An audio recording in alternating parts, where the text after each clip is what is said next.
Bienvenue à l'École navale. Je suis très heureux de vous accueillir à l'Enveloppe Poulmique pour cet après-midi consacré à l'éthique. Alors évidemment, l'éthique, ce n'est pas un domaine réservé du militaire. Ça concerne tout le monde, ça concerne chacun d'entre nous. Mais bien sûr, ça concerne aussi le monde militaire, l'éthique militaire. Et je suis vraiment très heureux.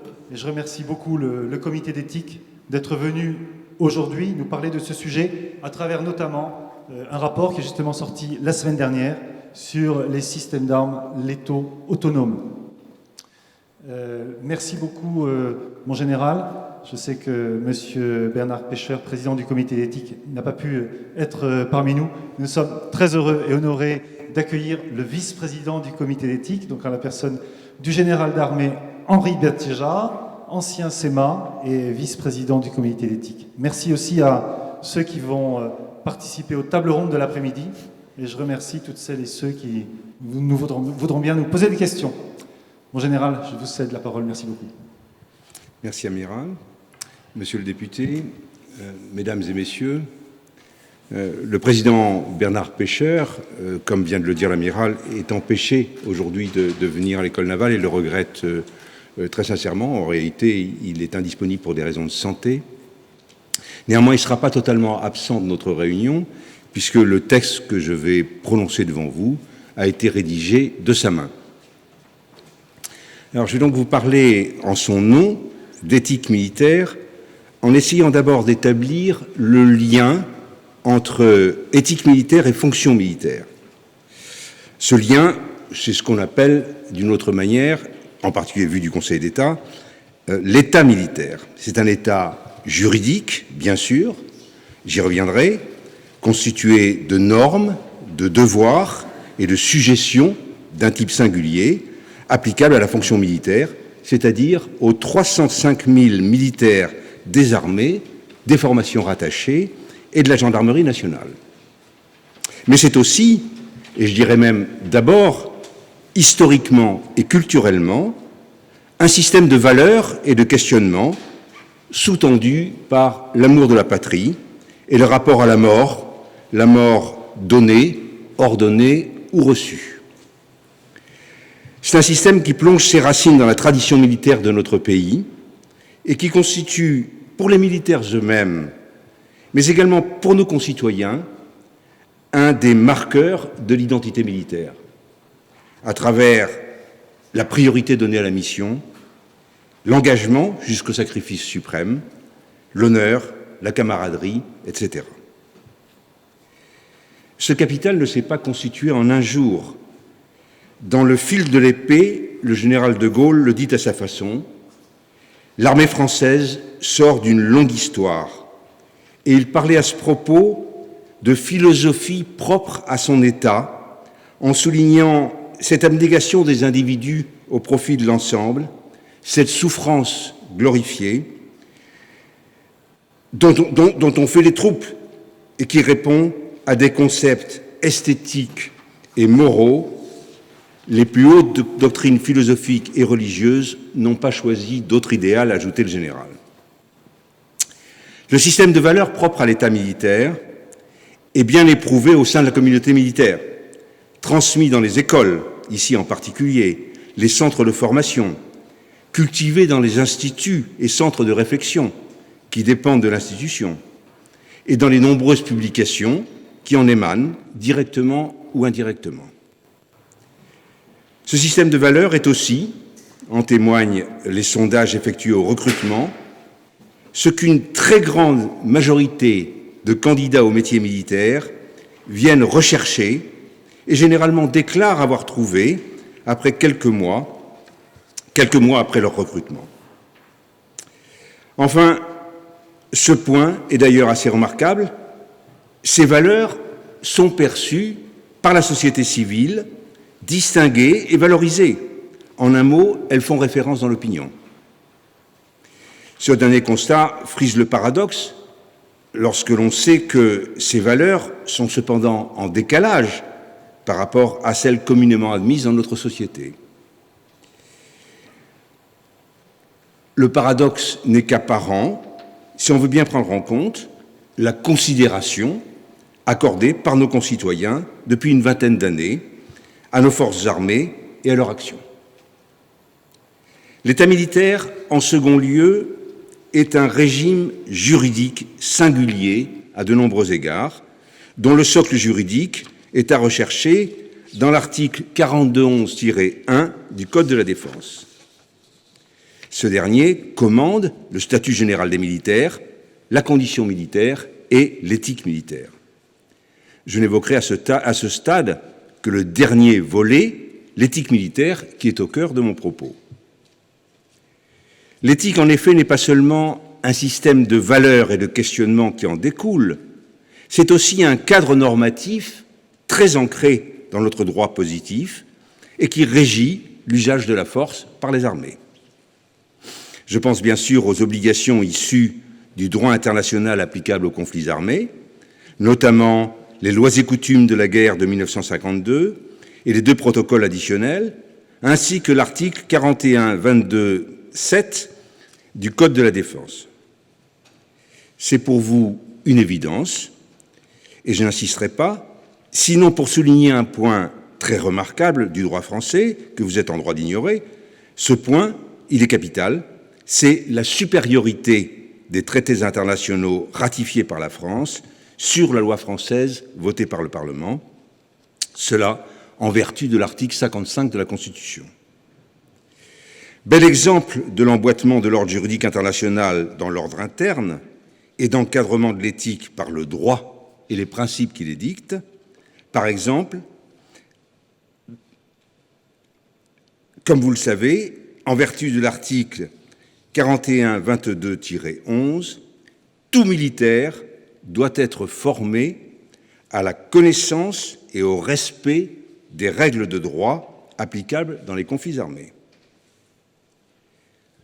L'ancrage de l'éthique dans le droit positif tient également à ce point essentiel un système de normes de pur droit interne.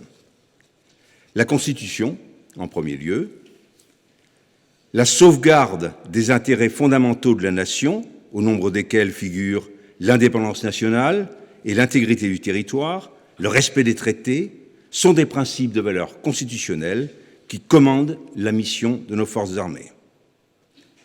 Le principe de nécessaire libre disposition de la force armée, également constitutionnel, est quant à lui le socle de l'État militaire et des obligations, devoirs et sujétions qu'il implique. Enfin, la sauvegarde de la dignité de la personne humaine contre toute forme de dégradation est là pour protéger la personne du soldat, sa dignité, mais aussi celle des personnes qui seraient sous le contrôle de nos forces. En deuxième lieu, la loi elle-même est venue compléter le cadre normatif de l'éthique militaire. La mission énoncée, fait rarissime dans un code, de manière identique pour nos armées et pour nos soldats, est très claire. L'armée de la République est au service de la nation. Sa mission est de préparer et d'assurer par la force des armes la défense de la patrie et des intérêts supérieurs de la nation. L'État militaire exige en toutes circonstances esprit de sacrifice, pouvant aller jusqu'au sacrifice suprême, discipline, disponibilité, légalisme et neutralité. Enfin, le principe de responsabilité des ordres donnés et de l'exécution des ordres reçus, avec sa double dimension, morale et disciplinaire, mais aussi son prolongement dans le code pénal par des incriminations spécifiques pour les crimes de guerre et délits. Enfin, dernier volet normatif, le règlement de discipline générale dans les armées, institué par décret, énonce dans le détail les obligations et devoirs du militaire, chef ou subordonné. Dans son comportement, l'honneur, la dignité, la loyauté, l'abnégation en service comme au combat, dans l'exercice d'un commandement comme dans l'exécution des ordres. Il n'est pas besoin d'insister sur ce dernier volet, tant il nous est connu. Tout juste pour souligner à nouveau que l'éthique militaire n'est pas seulement valeur et questionnement, mais aussi un cadre normatif singulier propre à la fonction militaire. Arrivé à ce stade de mon intervention, vous êtes en droit de vous interroger et de me poser la question suivante. Si l'éthique militaire est si puissante et bien ancrée dans nos valeurs et dans notre ordre juridique, alors pourquoi créer un comité d'éthique de la défense et que peut-il apporter ? Je vais tenter de répondre à ces questions légitimes. Ce sera la seconde partie de mon intervention. Un comité d'éthique de la défense, pourquoi ? J'ai parlé à l'instant de capital parce que dans mon esprit, là est le socle de la fonction militaire. À ce propos, dans la lettre de mission qu'elle m'a adressée, la ministre prenait soin d'indiquer « Le cadre éthique est solide. Il participe à la performance de nos forces, comme l'ont montré la conduite des opérations et l'exécution des missions confiées à nos armées. » De fait, la création du comité n'est nullement l'expression d'un désaveu ou la volonté de combler un manque. Bien au contraire, la volonté d'aider nos armées à maintenir la supériorité opérationnelle tout en préservant leurs valeurs et en respectant les principes qui font leur force morale. Nos forces sont en effet confrontées à de nouveaux types de conflictualité, guerre hybride, terrorisme, projetés dans de nouveaux espaces, cyber, espace exo-atmosphérique, exposés à des innovations porteuses de rupture, drones, numérique, robotisation, hommes augmentés, etc. Ce sont là des sources de questionnement éthique qui touchent aux fondamentaux de la fonction militaire. On peut sans excès parler de choc du futur. En effet, comment maintenir la supériorité opérationnelle sans perdre nos valeurs ? Quelle place conserver à l'homme dans la guerre ? Comment préserver l'intégrité morale des combattants ? Quelle responsabilité humaine dans la conduite de la guerre ? Les 2 premiers mandats que la ministre nous a confiés illustrent bien ces interrogations, car ils posent directement l'un et l'autre la question de l'homme dans l'action militaire.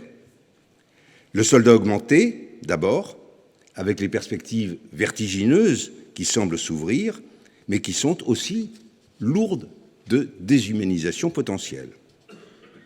Les SALA, en fait, les systèmes autonomes, les systèmes d'armes, les systèmes d'armes létaux autonomes, ensuite, qui posent d'emblée la question de la place de l'homme, du contrôle et de la responsabilité. Sous l'angle plus large de la fonction militaire, si on appuyait sur tous les mauvais boutons, le risque serait probablement de déboucher sur 2 équations impossibles qui pourraient schématiquement se présenter comme suit: soldats augmentés, hommes diminués, format réduit, ou système autonome, soldats hors de la boucle, hommes irresponsables. Que peut apporter le comité d'éthique de la défense et comment ? Il lui appartient de proposer à l'autorité politique et au commandement une grille de réponse. Le comité a en effet pour mission de contribuer à la réflexion sur les questions intéressant la défense et de faire toute proposition de recommandation en matière d'éthique, connaître les enjeux éthiques relatifs aux nouvelles technologies dans le domaine militaire, ainsi qu'à l'évolution du métier militaire. Bien entendu, ne relèvent pas de la compétence du comité les questions directement liées à la conduite des engagements opérationnels, ainsi qu'aux affaires contentieuses en cours. J'insiste sur ce point. Par exemple, la question dite de la tribune des officiers généraux, qui à l'heure actuelle occupe un peu les médias, ne relève en aucun cas du comité d'éthique. Eu égard à sa mission, la composition du comité et son caractère pluridisciplinaire constitue assurément un atout, car il lui apporte à la fois une ressource interne et une capacité de questionnement de l'externe.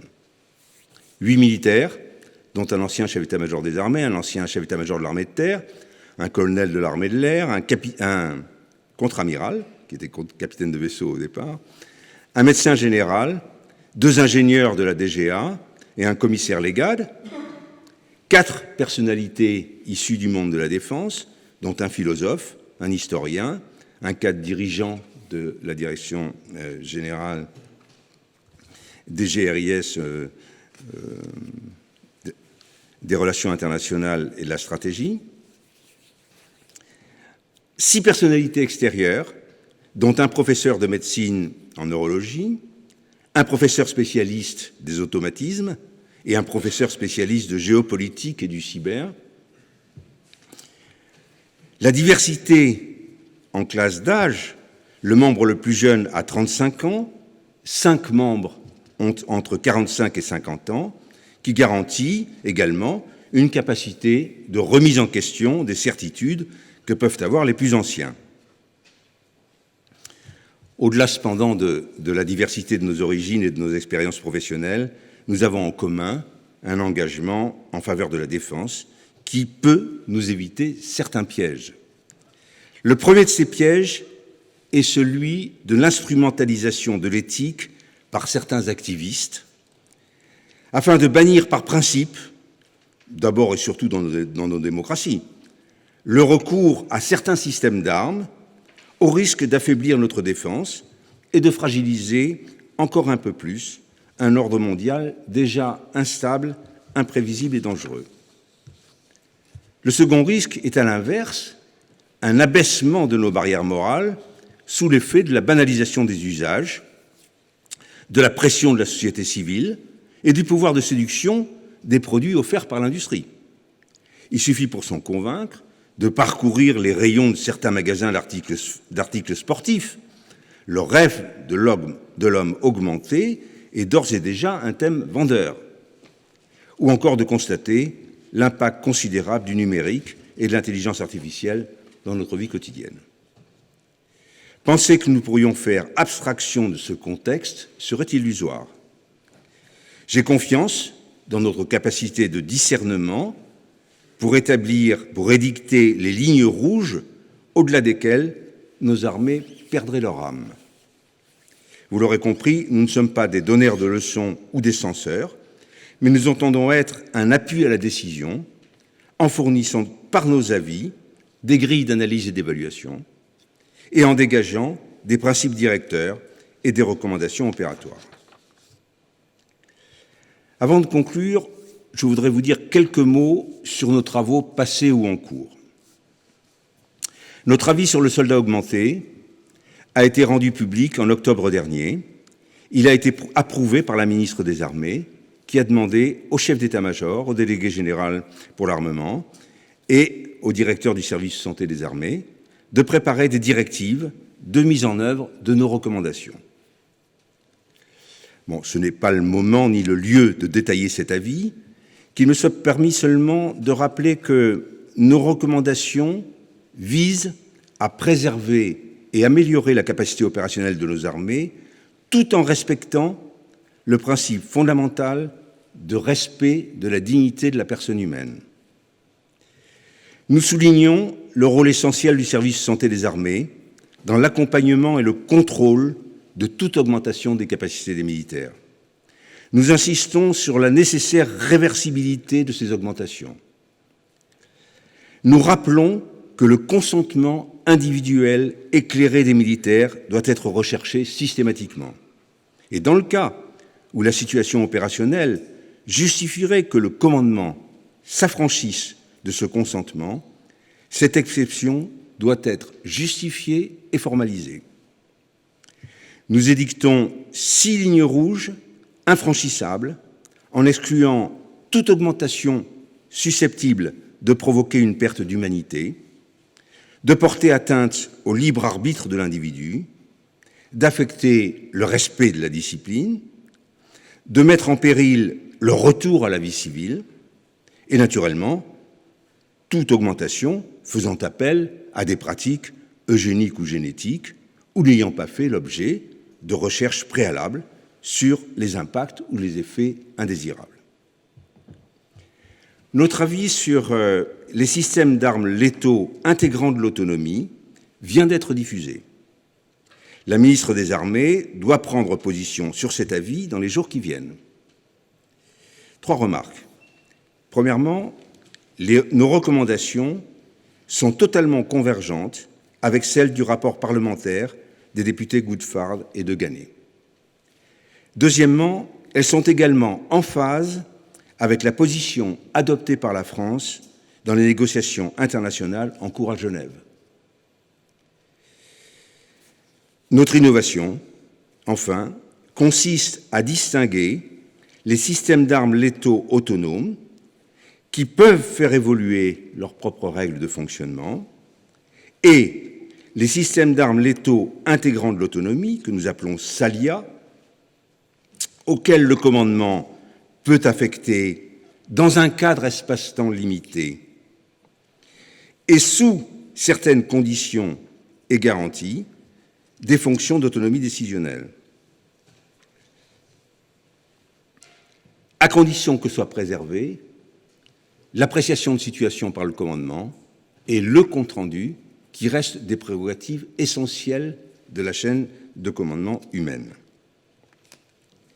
Autant les systèmes d'armes létaux autonomes, les SALA, doivent être systématiquement exclus et condamnés, autant les SALIA doivent être développés dans l'intérêt opérationnel de nos armées, dans le strict respect des principes du droit des conflits armés. Bon, je n'insiste pas davantage puisque ce sujet sera abordé au cours d'une table ronde prochaine. Nos travaux en cours portent sur la formation à l'éthique militaire et sur l'environnement numérique du combattant. Notre visite à l'école navale s'inscrit dans l'étude du premier sujet.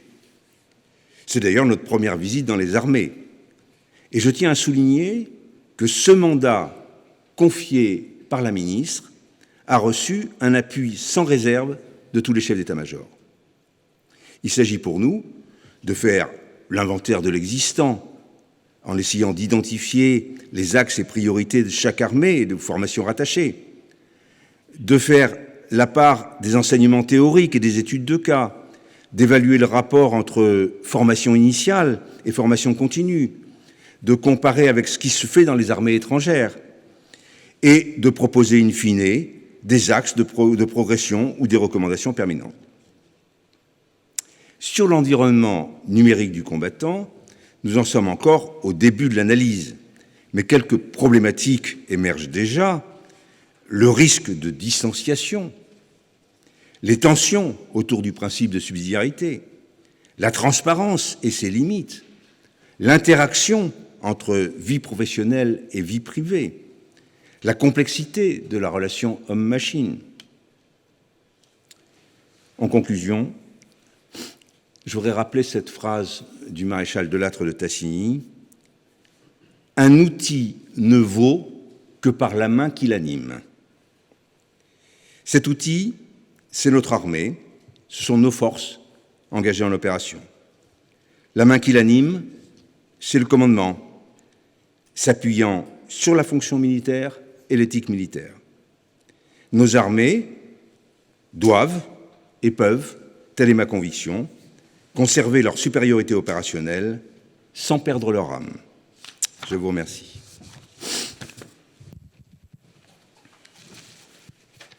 Merci beaucoup, mon général.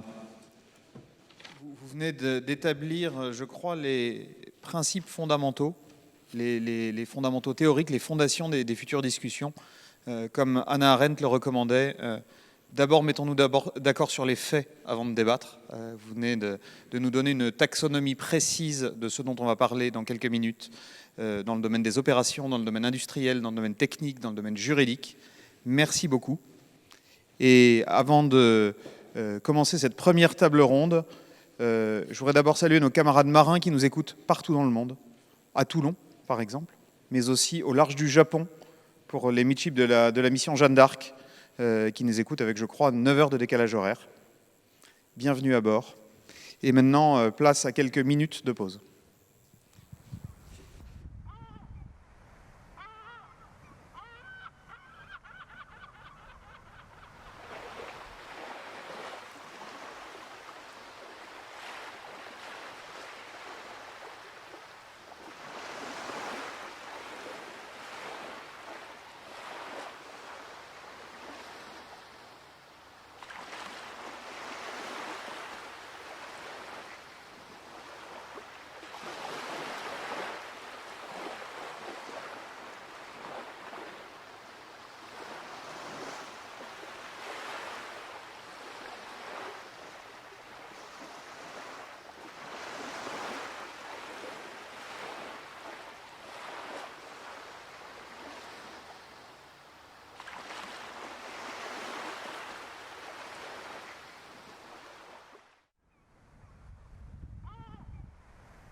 Et de retour sur notre plateau au Borda, à l'école navale, à quelques mètres de la mer et de la rade de Brest, pour cette première table ronde consacrée au système autonome Leto. Nous avons le plaisir d'accueillir Monsieur Guy Le Bihan de la société Thales et le capitaine de vaisseau Emmanuel Slars de l'état-major de la marine. Monsieur Le Bihan, vous êtes spécialiste depuis une trentaine d'années de ce qu'on appelle dans notre jargon militaire la guerre des mines, c'est-à-dire trouver et détruire les mines qui prolifèrent dans le monde entier. Et petit à petit, vous vous êtes tourné vers le développement de systèmes autonomes qui promettent de retirer l'homme ou la femme du danger, c'est-à-dire du champ de mines, pour détecter et détruire ces mines sans mettre en danger des humains. Capitaine de vaisseau Emmanuel Slars, vous êtes officier de marine surfacier, commandant de plusieurs bâtiments de combat dont la frégate de défense aérienne Chevalier Paul, armé de missiles anti-navires et anti-aériens d'ancienne génération semi-autonome. On reviendra sur les définitions évidemment. Et aujourd'hui, vous vous occupez à l'état-major de la marine de la cohérence d'armée, c'est-à-dire que tous les programmes d'armement qui concernent la marine soient mis en cohérence ensemble pour construire la marine de demain. Alors, nous venons d'entendre une définition précise, une taxonomie complète de la bouche du général Bintéja, j'ai eu l'occasion de le dire tout à l'heure. Mais avant ça, la question qu'on se pose tous, c'est, puisque ça paraît si compliqué, est-ce qu'on a vraiment besoin d'avoir des systèmes autonomes dans nos armées, ou est-ce qu'on pourrait, nous, puisque c'est si compliqué, continuer à combattre sans système autonome ? Merci, commandant, pour cette question qui du coup, va assez bien avec le propos introductif que j'avais prévu. Alors, dans la marine, on aborde le sujet de l'intelligence artificielle en préférant plutôt le terme de puissance de calcul à celui de l'intelligence artificielle. Tant cette appellation d'intelligence artificielle a des interprétations ou laisse imaginer des interprétations erronées de ce qu'il est possible de faire, y compris à moyen terme technologiquement. À ce titre, je note que le comité d'éthique de la défense relève que ces termes d'intelligence artificielle, en ce qu'ils renvoient au champ lexical de l'anthropomorphisme, sont empreints d'une certaine forme d'ambiguïté. Voilà, donc c'est pour ça que, en tout cas moi pour le moment, je préfère parler de capacité de calcul, parce que effectivement c'est ancré dans la réalité. Donc au cours de mon propos, je vais sans doute souvent parler de bâtiments de combat, ce qui par extension doit être compris comme prenant en compte les sous-marins, comme prenant en compte des avions de mission de l'aéronaval, qu'ils soient chasseurs de sous-marins, en charge du commandement ou de la détection avancée dans le domaine de la défense aérienne, comme c'est le cas pour les avions Hawkeye du Charles de Gaulle, ou encore en charge de la surveillance maritime, comme c'est le cas pour des Falcon et demain des systèmes de drones aériens dans le domaine aéromaritime. Alors pourquoi la marine est-elle présente sur ce sujet de l'intelligence artificielle ou des capacités de calcul, comme je l'ai dit? Simplement, historiquement, les puissances de calcul les plus importantes du champ de la défense et implémentées sur des équipements mobiles, elles l'ont été sur des bâtiments de combat. Car sur un bâtiment de combat, vous avez de la place, vous avez de l'énergie et vous avez la capacité à réfrigérer, qu'on le veuille ou non. Les capacités de calcul nécessitent ces trois éléments de façon très claire.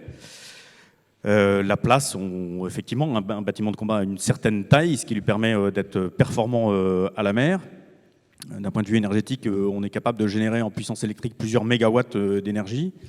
Et on a avec la mer une source froide, je ne la qualifierai pas d'infinie, tant nous la respectons, mais qui est quand même tout à fait substantielle, sans même évoquer les capacités de réfrigération qu'on a sur nos bateaux. Alors comment ces capacités de calcul, qui demain doivent nous permettre d'évoluer vers de l'intelligence artificielle légère dans un premier temps, comment ces capacités sont utilisées? Donc je vais prendre l'exemple d'une frégate de défense aérienne dans le golfe arabo-persique, qui est une baignoire des opérations particulièrement intéressante. Certains modules du système de combat d'une frégate de défense aérienne comprennent entre 1 et 2 millions de lignes de code. C'est à la fois considérable lorsque ces unités connaissent leur baptême du feu en 2011, et c'est bien sûr déjà en deçà de ce qui est fait aujourd'hui. Et ce qui est certain, c'est que sur les bâtiments et ceux que nous préparons demain avec mon équipe au sein de l'état-major de la marine, avec la DGA et avec l'industrie, eh bien, ces puissances de calcul, elles suivent la loi de Moore que nous connaissons un peu tous. Dans le monde sous-marin, un sonar génère aujourd'hui plusieurs dizaines de mégaoctets par seconde, et nous sommes en route vers le gigaoctet, et nous n'exploitons pas tout. Pour autant, aujourd'hui, pour me référer simplement au film Le Chant du Loup, quand vous voyez Chaussette travailler face à ses équipements, eh bien, quand bien même il a une très forte puissance de calcul qui est mise à sa disposition, c'est malgré tout lui qui construit la décision, qui construit l'interprétation de ce qu'il voit et de ce qu'il entend. Donc j'en reviens à ma frégate de défense aérienne dans le golfe arabo-persique, en charge de la protection par exemple du porte-avions Charles de Gaulle. C'est exactement la situation dans laquelle était encore le Chevalier Paul il y a quelques jours. Alors je vais distinguer mon discours en 3 temps, en 3 environnements: le temps de paix, le temps de crise et le combat. Alors le temps de paix, c'est l'objectif principal, c'est de savoir et de comprendre ce qui se passe autour de nous. Alors sur un bâtiment de défense aérienne, on est aujourd'hui capable de mettre en œuvre des senseurs qui voient quasiment à l'échelle de la France ce qui se passe dans le ciel, sans même compter sur la mise en réseau qui peut exister entre les différents bateaux constituant une force ou une coalition. Alors dans le golfe arabo-persique, vous êtes dans un environnement qui est marqué par le 3e espace aérien le plus dense, parce que vous êtes à côté des plateformes aéroportuaires de Dubaï, d'Abu Dhabi, de Doha au Qatar, et puis il y en a encore au Koweït. Donc ça, c'est toute la partie ouest du golfe arabo-persique. Vous avez également une couche de mobiles de surface. Donc un mobile de surface, c'est quoi? Ce sont des bateaux. Donc dans le golfe arabo-persique, vous avez évidemment un nombre assez considérable de pétroliers, de méthaniers, mais aussi, paradoxalement, il y a encore des boutres d'Henri de Montfred qui croisent par centaines dans ce golfe arabo-persique qui est pourtant pas bien grand. Et puis vous avez même des objets qui ne bougent pas. Vous avez des têtes de puits qui viennent agrémenter votre situation tactique.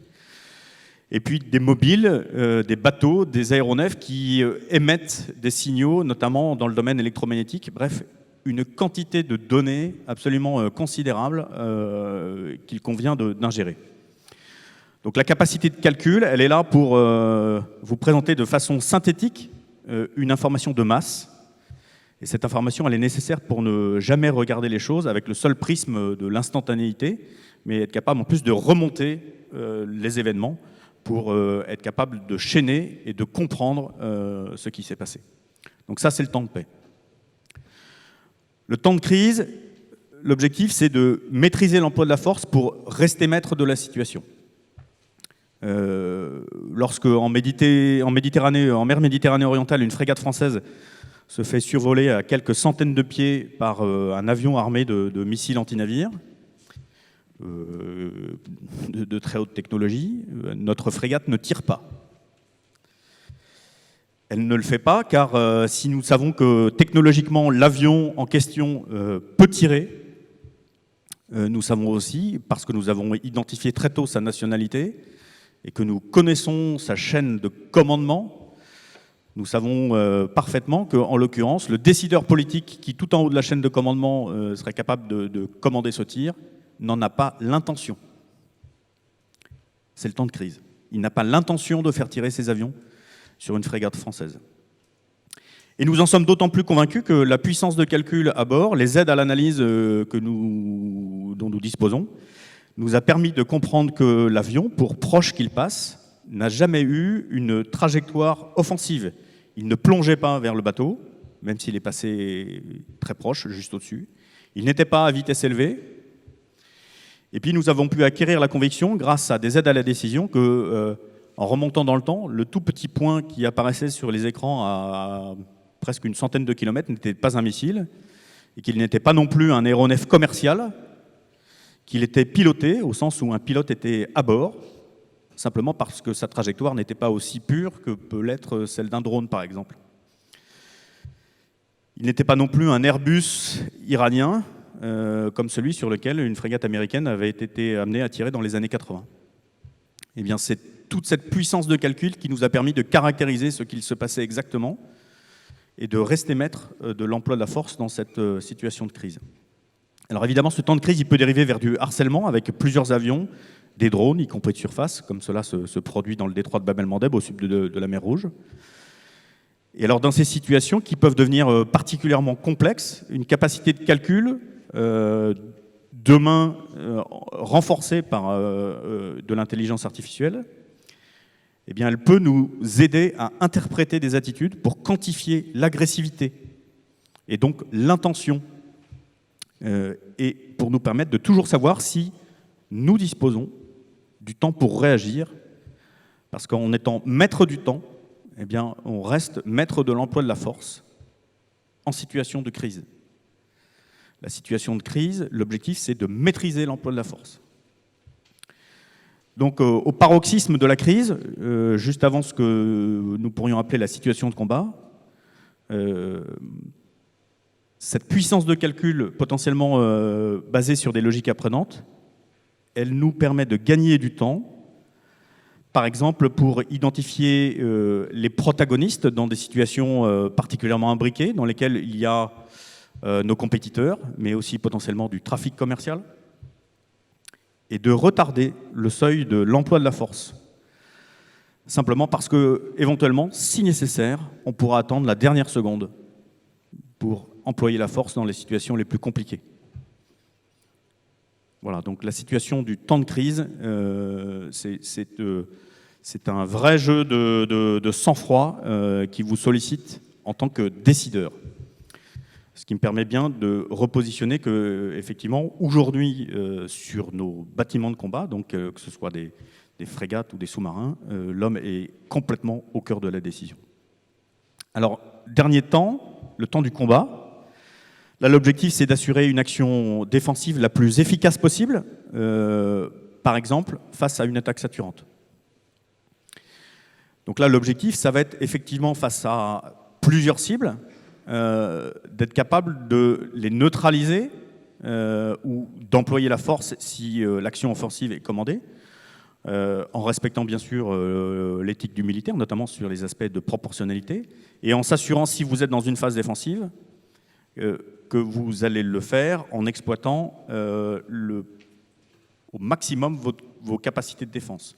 En l'occurrence, par rapport typiquement à des situations très saturantes, eh bien, il va falloir garantir des conditions d'emploi de la force qui permettront effectivement de neutraliser les assauts auxquels vous serez confrontés, avec un taux de certitude, avec la certitude que ce sur quoi vous tirez effectivement sera neutralisé pour protéger évidemment votre vie, mais surtout la mission qui vous est commandée, eh bien, garantir le parfait succès.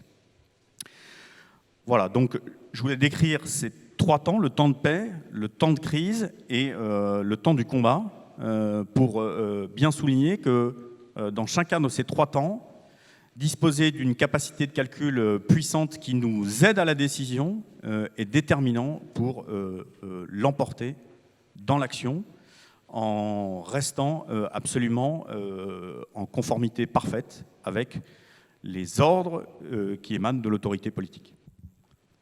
Merci beaucoup. Je comprends que dans votre définition de l'intelligence artificielle que vous préférez reformuler en capacité de calcul, il y a donc un changement, certes, mais un changement continu, c'est-à-dire une augmentation progressive qui est exponentielle, mais qui est continue.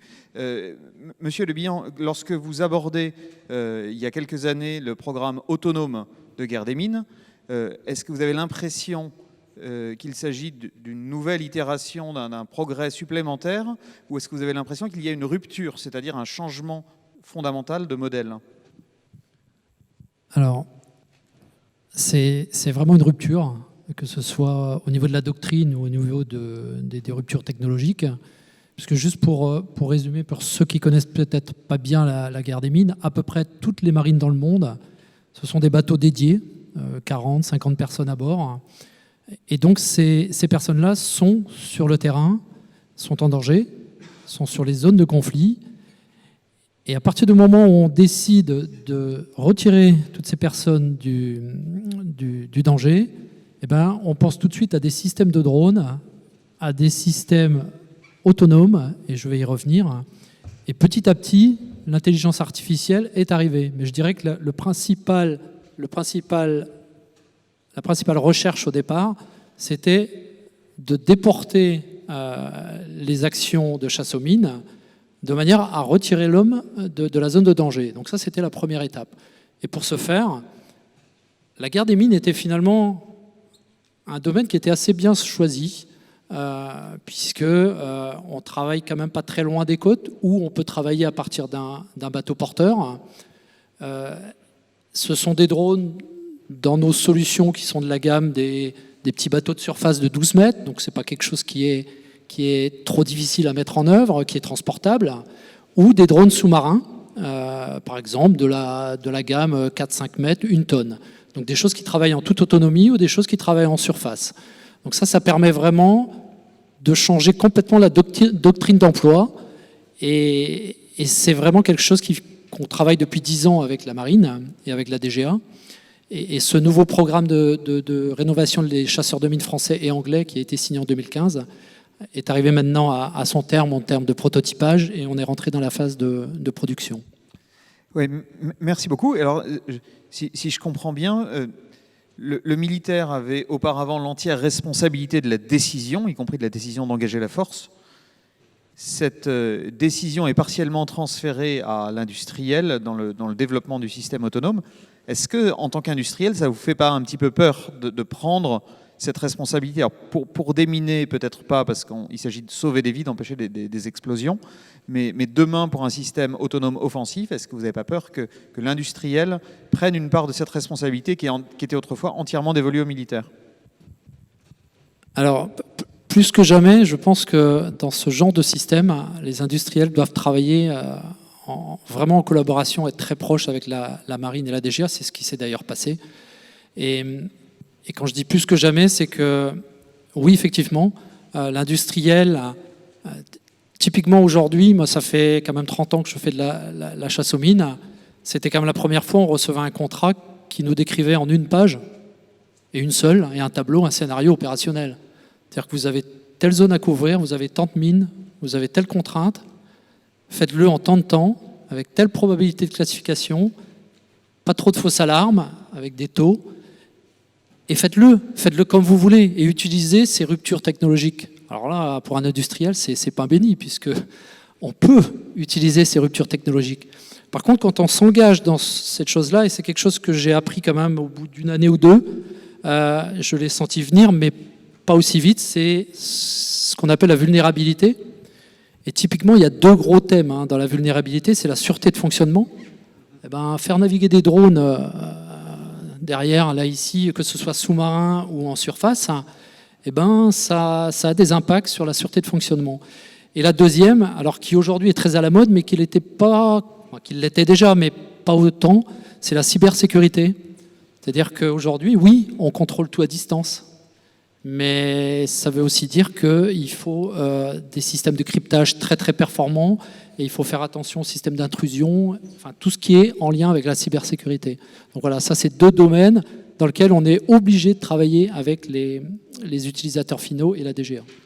Alors, je vois bien les vulnérabilités que vous venez de décrire, qui sont un petit peu celles que le grand public entend régulièrement s'agissant des voitures autonomes, finalement.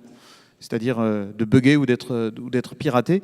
Est-ce que l'utilisateur militaire que vous êtes, commandant, voit d'autres vulnérabilités à devoir dépendre de façon croissante de ces capacités de calcul, de cette intelligence artificielle? Voilà, en l'occurrence, pour le programme dont il est question, il n'y a pas de décision qui est déléguée. Toutes les décisions, elles restent parfaitement à la main d'opérateurs qui sont soit sur le bâtiment mère qui met en œuvre ces drones, soit sur le centre de commandement côtier à partir duquel est opéré le système. Le domaine qui fait recours à de l'intelligence artificielle légère, c'est dans un premier temps de l'aide à trier les quantités d'images que le système est capable de remonter du fond. J'évoquais tout à l'heure, dans le cas des sous-marins, le fait qu'on avait aujourd'hui des sonars qui remontaient plusieurs dizaines de mégabits de données par seconde. Eh bien, pour distinguer le bon grain de livret dans tout ça, on a besoin de l'assistance numérique. Et donc, en cela, effectivement, l'intelligence artificielle légère, apprenante, permet, en comparant des images en très très grand nombre, de nous aider effectivement à identifier des mines photographiées par ces sonars. Mais la décision de l'action n'est en aucun cas déléguée à la machine. On est bien dans un processus d'aide à la décision, supporté par de la capacité de calcul pour faciliter cette aide à la décision. Je vais faire un parallèle avec la radiologie. On lit déjà que des machines sont capables de faire un diagnostic radiologique supérieur à celui de médecins formés radiologues. Est-ce que, à terme, parce que pour l'instant on demande à une machine de faire mieux ce qu'un être humain sait faire, est-ce que vous croyez que dans 10 ans, dans 20 ans, des métiers vont disparaître en raison de ces développements techniques ? Là, j'ai aucune certitude, mais je ne le pense pas. En fait, l'intelligence artificielle ou la puissance de calcul, dans le cas présent, elle nous aide à aller plus vite. Elle nous aide donc à faire du tri. Typiquement, dans une situation de défense aérienne, dans l'est de la Méditerranée, par exemple, un système avec de petites capacités d'apprentissage serait capable de nous dire très rapidement que voilà, cet éco-radar, il a décollé d'Akrotiri, qui est une base britannique. Donc tout porte à croire que c'est un avion britannique. Il vous reste à vous de croiser tous les éléments qui permettront de décider de façon sûre qu'effectivement c'est un avion britannique. Mais voilà, la présentation de l'information, fondée notamment sur des méthodes d'apprentissage, permettront de faire tout cela plus vite dans des espaces parfaitement congestionnés et saturés d'informations. Merci beaucoup. Je reçois à l'instant une question qui nous vient de la Jeanne d'Arc.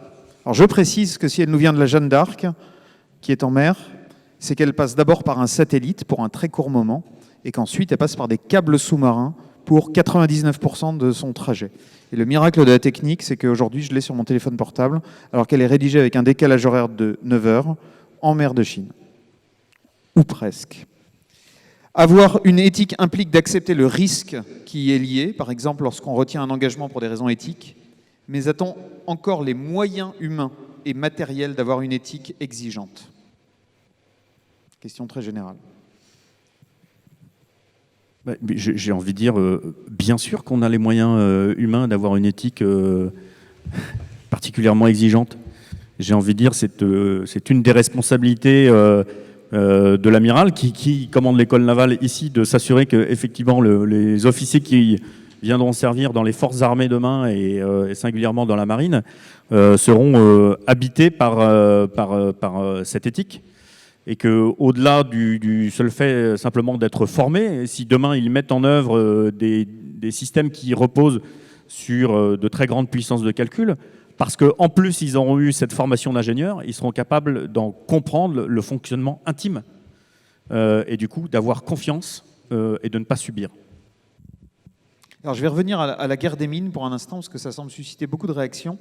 Alors on me pose la question de savoir combien de démineurs sont morts ou ont eu des accidents en déminant, et je vais aller élargir la question. Combien de bateaux ont été touchés par des mines depuis, par exemple, la fin de la Seconde Guerre mondiale?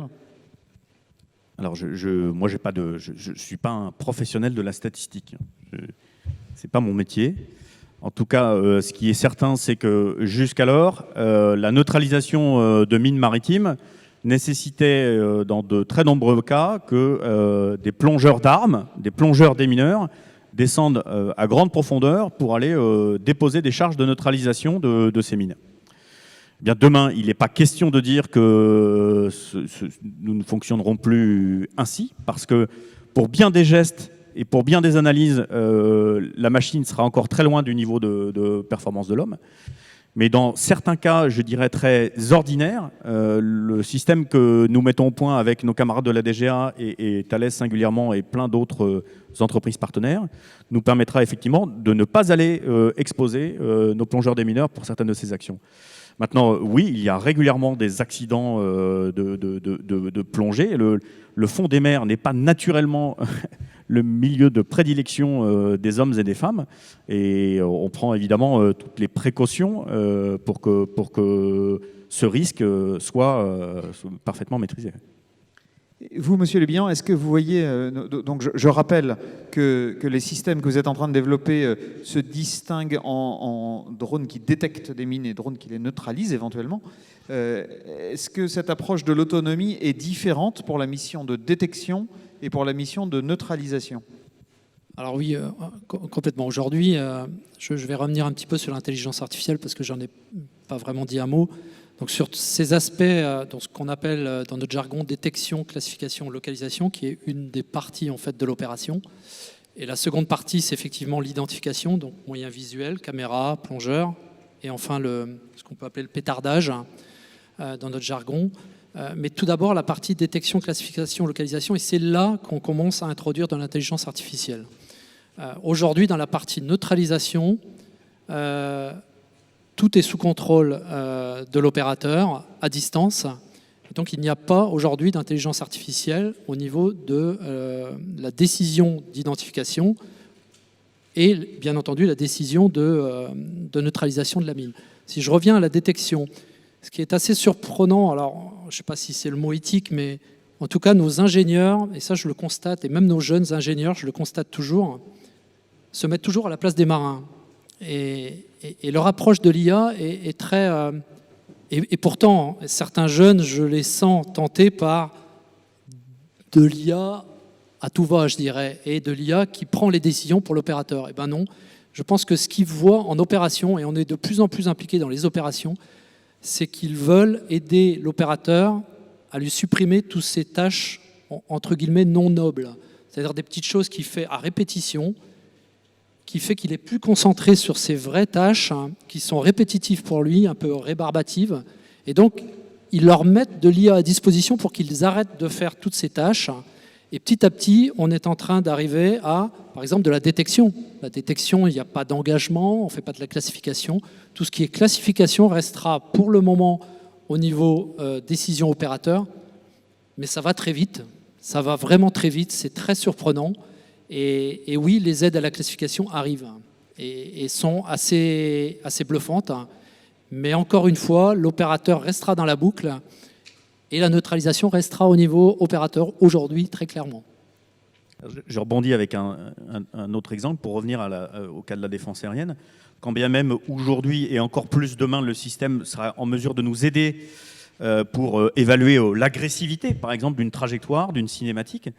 Le temps de crise, celui que j'évoquais tout à l'heure, nous conduira, chaque fois que c'est possible, à aller chercher la vue pour s'assurer, in fine, pour le décideur, que tout ce qui nous est représenté, toute l'interprétation que nous avons pu être capables de faire, y compris dans des environnements très chargés et très saturés, grâce à de l'aide à la décision, et bien que effectivement, au moment où on prend la vue, le moment où on voit, le moment où le périscope sort de l'eau, pour faire une autre analogie, eh bien tout ça correspond à l'interprétation que nous avions pu en faire jusqu'alors, pour justement dans le cas de la crise, pas celui du combat, parce que le combat, on va essayer plutôt là, dans ce cas-là, d'engager au plus tôt. Eh bien, dans le cas de la crise, effectivement, l'emploi de la force pourra être fait à bon escient, et si effectivement, entre guillemets, l'agression est parfaitement caractérisée. Alors, on se souvient que depuis plusieurs décennies, les Américains, par exemple, utilisent pour la défense rapprochée des systèmes phalanx qui peuvent être entièrement automatisés, pas autonomes, mais automatisés, avec des programmations de vitesse et de cinématique à des relativement courtes distances. On parle de 2000 mètres à peu près. Est-ce qu'il y a une exception nationale, une exception française dans ce rapport prudent à l'engagement automatique ? Alors là aussi, il faut être capable de distinguer les différents tempos. Je dirais, vous faites référence à ce canon à tir rapide qui, effectivement, quand il est dans une configuration automatique, peut conduire des engagements. Dans la doctrine française, cela correspondrait uniquement à des situations de combat et dans un espace parfaitement ségrégué, où toute l'analyse que nous aurons pu faire en amont nous aura permis d'aboutir au fait qu'on a la certitude que tout ce qui vole, en l'occurrence pour le cas de la protection face à des menaces aériennes, tout ce qui vole est effectivement dans une posture agressive, que les hostilités sont déclarées et qu'il convient effectivement pour l'exécution de la mission, mais aussi pour notre protection personnelle, de les détruire. Et oui, cela est possible, mais en soi, ça, c'est pas une nouveauté. D'accord, donc pas de différence de nature, mais seulement de degré avec les anglo-saxons sur ce point. Je ne sais même pas si on peut parler d'une différence de degré, parce que de toute façon, la caractérisation d'une situation dite de combat, là, c'est une décision de commandement qui est prise en conscience. Avec en plus, s'agissant du combat, et ça existe en tout cas de façon large au sein des forces occidentales, le principe dit des règles d'engagement qui, en fonction de l'agression et de l'environnement dans lequel vous êtes soumis, vous donne la possibilité de recourir à un niveau adapté de la force. Et ces règles d'engagement, elles se déclinent jusqu'au plus bas niveau de l'emploi de la force, notamment sur un bâtiment de combat, jusqu'au plus jeune des matelots qui peut être derrière un affût, mais aussi, évidemment, pour son commandant qui décide de l'emploi de la force. Et ces règles d'engagement, elles émanent du décideur politique et sont passées par tous les filtres de la décision politico-militaire, parfaitement structurée et robuste, telle qu'on peut la connaître en France. Merci. J'ai une question qui nous vient encore une fois de l'Extrême-Orient. Merci. Ces systèmes que vous développez, Monsieur Le Bihan, est-ce que vous jugez aujourd'hui, alors j'imagine évidemment que vous avez pris en compte la menace de brouillage des communications, la menace de brouillage des systèmes de positionnement, les menaces de piratage, est-ce que vous êtes serein face à ces menaces? Est-ce que vous estimez suffisamment protégé ou c'est un combat permanent qui va continuer pendant 30 ans pour protéger de mieux en mieux vos systèmes autonomes? Alors, je ne sais pas si ça va durer 30 ans, mais en tout cas, oui, c'est un combat permanent. Ça, si je vous disais qu'aujourd'hui, tout est clair vis-à-vis du brouillage et de quel que soit le type de brouillage ou pas, on est droit dans nos bottes et oui, ça marche. La réponse est non, puisque c'est un combat permanent.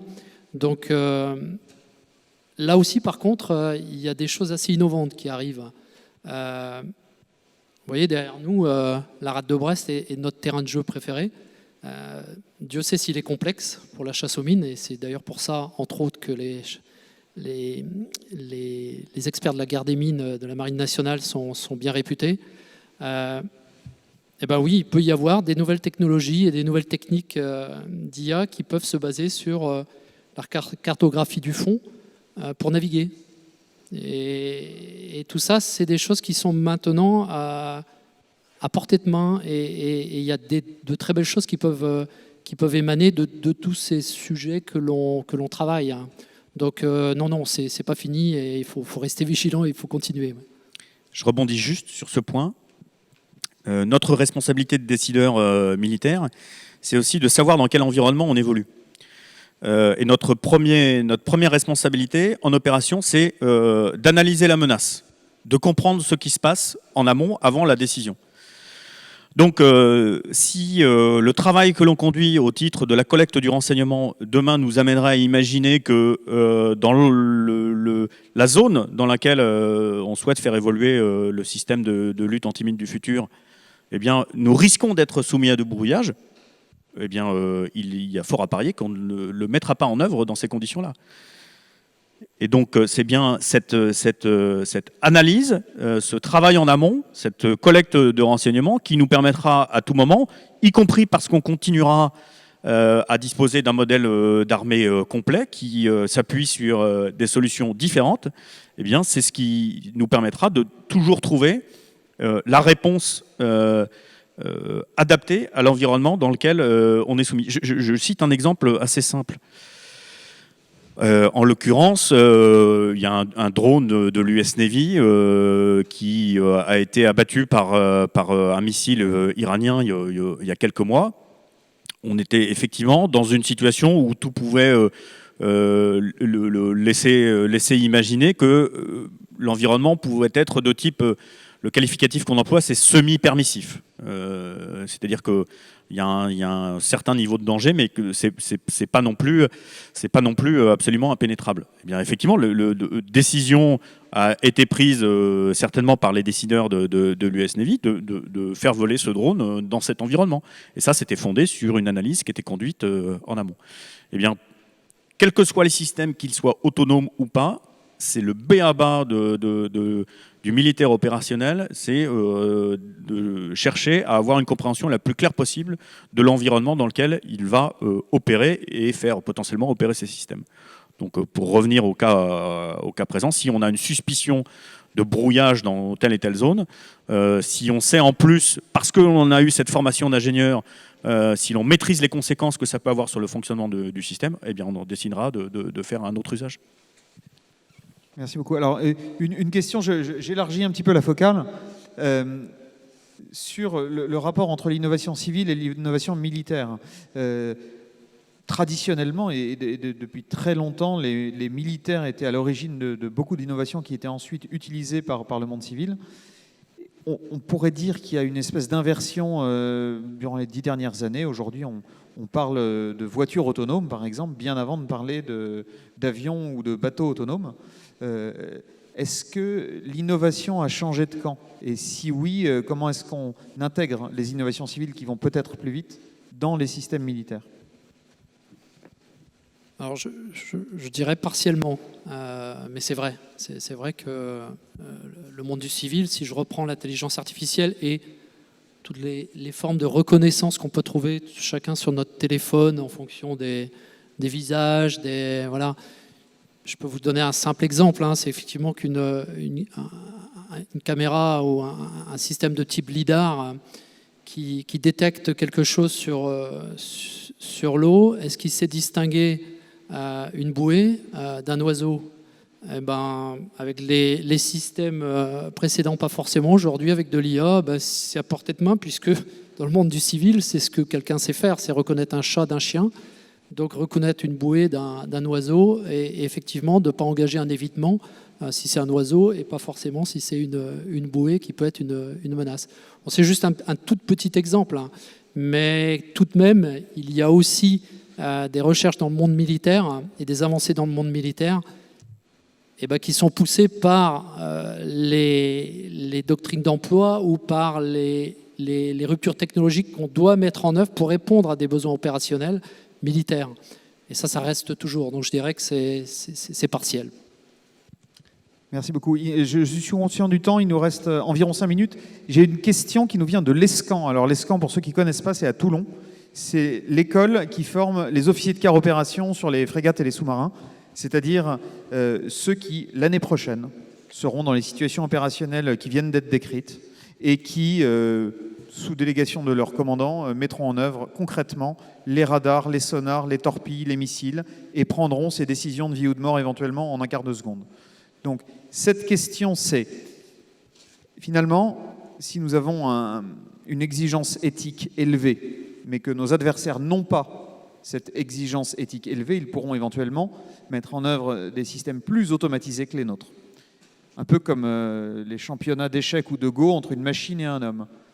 Lorsqu'on se retrouve dans cette situation asymétrique, est-ce qu'on a des systèmes de leurrage de l'intelligence artificielle adverse pour tirer avantage de notre plus grande humanité, si j'ose dire?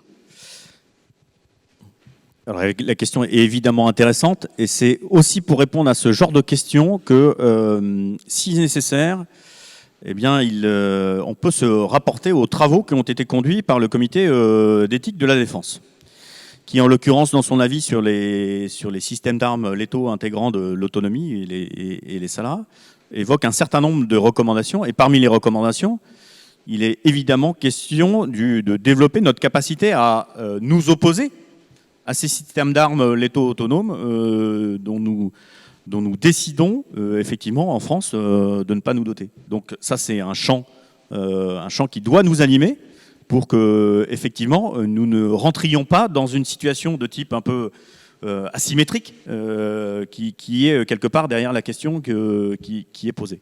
Et puis il y a d'autres recommandations qui sont tout à fait essentielles, qui visent effectivement à nous appuyer sur je dirais, l'observation et suivre tous les développements qui sont faits effectivement bien au-delà de ceux qui sont faits pour nos armées. Parce que c'est aussi en observant les développements qui sont conduits par singulièrement nos adversaires et nos compétiteurs que l'on sera à même de les défaire dans les meilleures conditions possibles, mais sans devoir sacrifier notre éthique de combattant. Merci beaucoup. Et je crois qu'il nous reste 1 minute. Et donc, on a un élève dans la salle qui a une question à nous poser. Et ça sera la dernière pour cette table ronde. Élève officier du bois, mes respects commandant. Vous soulignez l'importance des intelligences artificielles pour analyser les menaces. Mais l'analyse oriente la décision. Et même si c'est l'opérateur qui prend la décision in fine, peut-on le tenir responsable des erreurs d'analyse de l'intelligence artificielle? En l'occurrence, il n'y a pas d'analyse. En l'occurrence, c'est vraiment une aide à la décision. C'est une priorisation des tâches. C'est un tri d'informations globales. Mais aujourd'hui, dans les algorithmes que nous développons, il y a sûrement pas la moindre volonté de déléguer la responsabilité, qui est celle de l'autorité militaire par délégation du politique. Et cette responsabilité, tu l'auras aussi demain, en te fondant sur ta réflexion, ton expérience et ta formation. Non, il n'y a pas on ne se cache pas derrière la machine. On pourrait imaginer qu'il pourrait y avoir une forme de distanciation par rapport à je dirais, à la violence de ce qui peut arriver sur un théâtre d'opération. En tout cas, sur un bateau, pas du tout. Je peux vous dire qu'on est en plein dedans, y compris parce que la mer est assez égalisatrice à bien des égards. Et donc, non, il n'y a pas de délégation de responsabilité. J'espère que je réponds à ta question. Merci beaucoup. Donc c'était la dernière question. Dans quelques minutes, nous allons nous retrouver pour une deuxième table ronde. On passera de la rade de Brest et du détroit d'Ormuz au Conseil de sécurité des Nations Unies, à Genève et au Conseil d'État pour parler des questions juridiques et de responsabilité avec le député Fabien Goudfard et le colonel Kessler Rachel. Mais pour l'instant, un petit intermède pour profiter de la belle luminosité du soleil qui brille 4 fois par jour en Bretagne.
Et nous voilà de retour à l'école navale. Ce sont vraiment les 4 saisons à l'extérieur, puisque au soleil a succédé un coup de vent qui rend difficile la chasse aux mines en rade de Brest. C'est pour ça qu'on est si fort.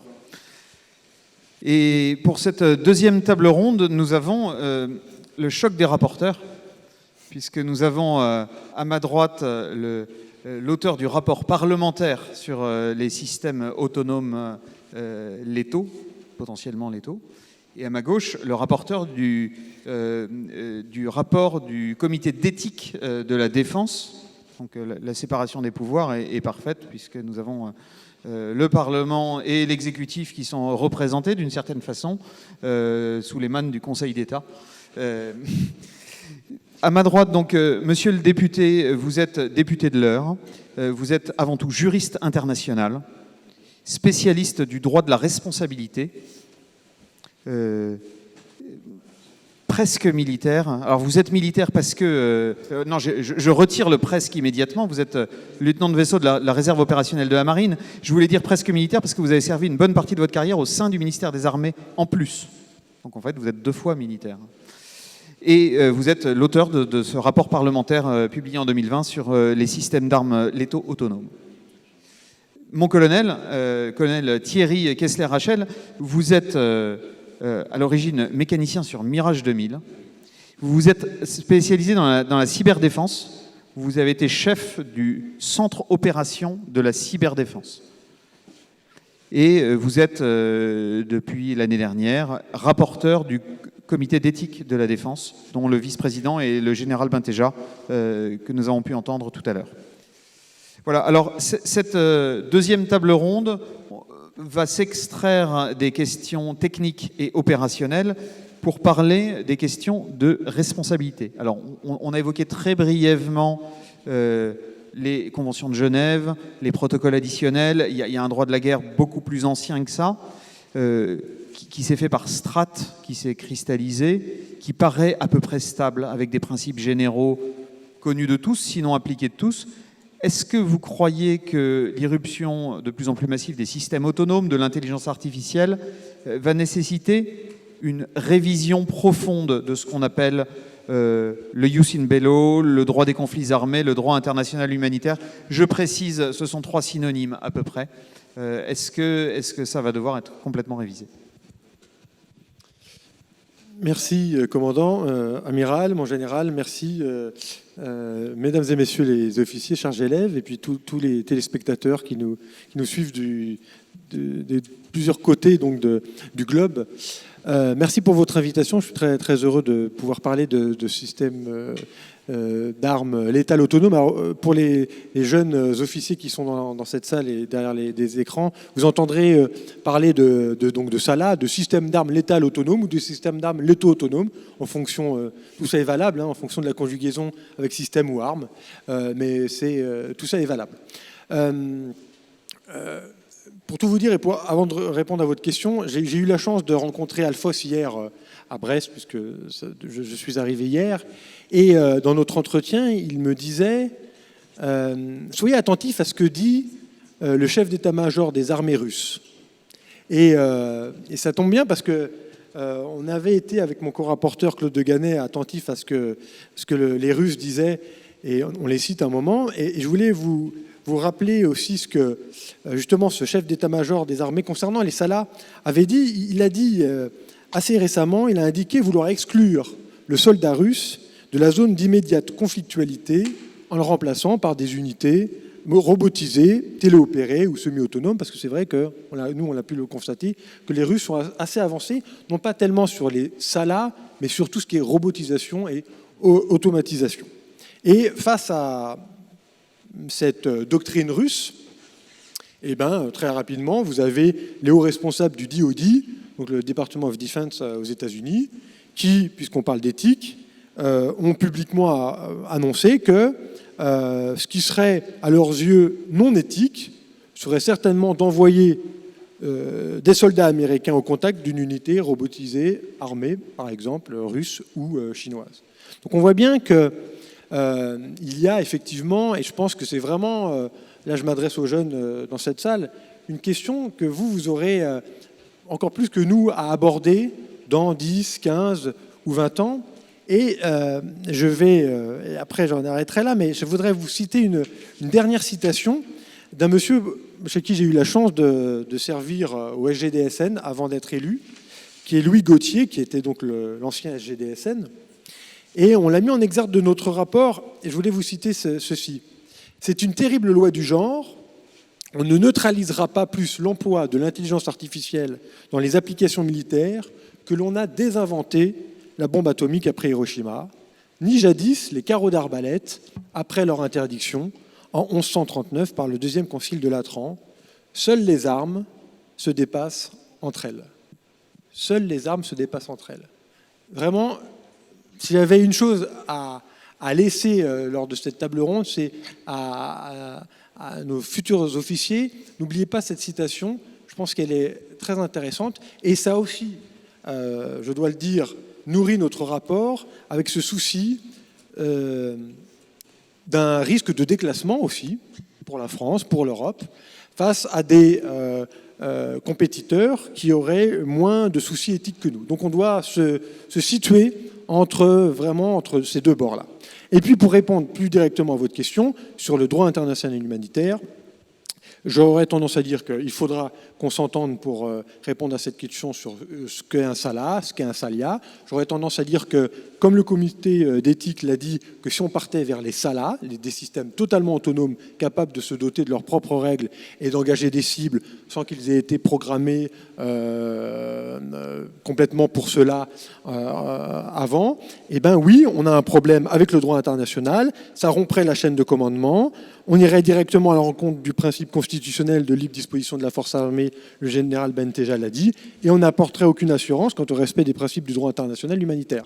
Mais, pour finir sur cette réponse, c'est comme les drones. Sachez qu'on a eu tout ce débat avec les drones, etc., sur le respect par l'introduction de la dronisation et des drones dans l'espace aérien du DIH. Moi, je ne pense qu'en tant que tel, le drone, comme le SALIA, n'intendent pas, en tant que tel, au respect du DIH. Parce que personne ne peut me trouver qu'en tant que tel, un SALIA ne peut pas distinguer entre combattants et non-combattants, ne peut pas respecter le principe de proportionnalité, ne peut pas respecter le principe de précaution. Il y a même de la littérature qui vous prouvera, enfin qui tendra à démontrer que ça le fera mieux encore que l'humain.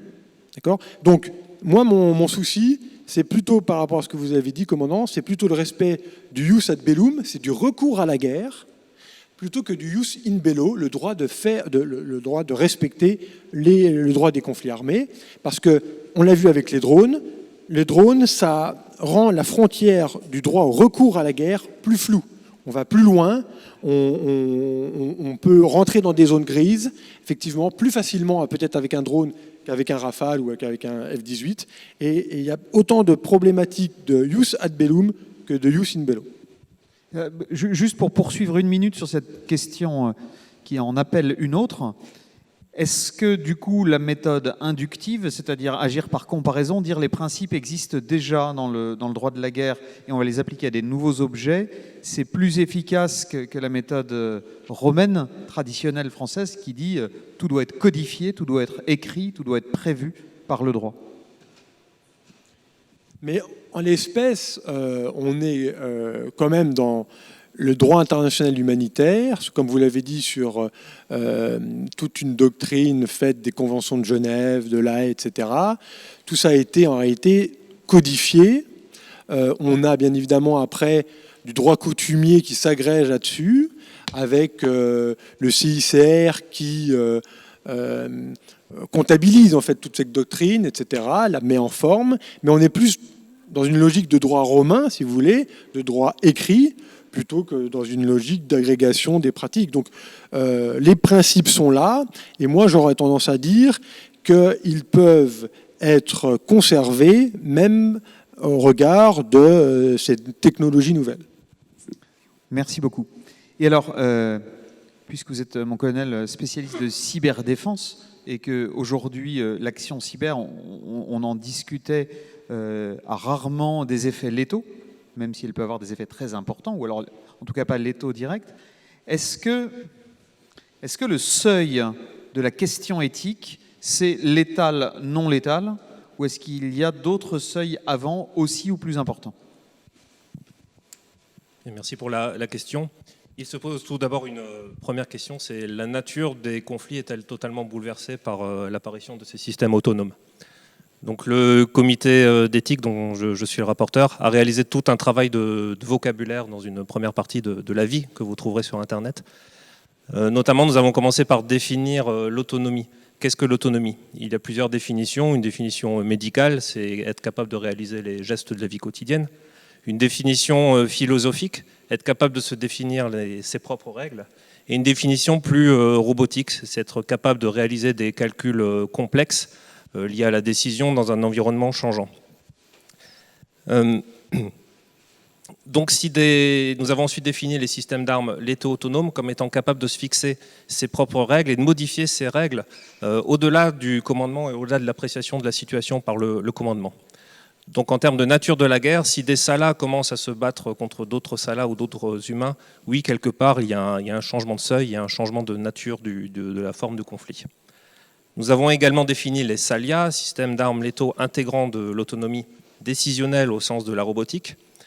Donc ces systèmes se voient affectés, je vais reprendre l'expression du capitaine Bessos-Lars, on ne délègue pas à la machine des fonctions, on affecte certaines fonctions comme la neutralisation, l'identification, la sélection.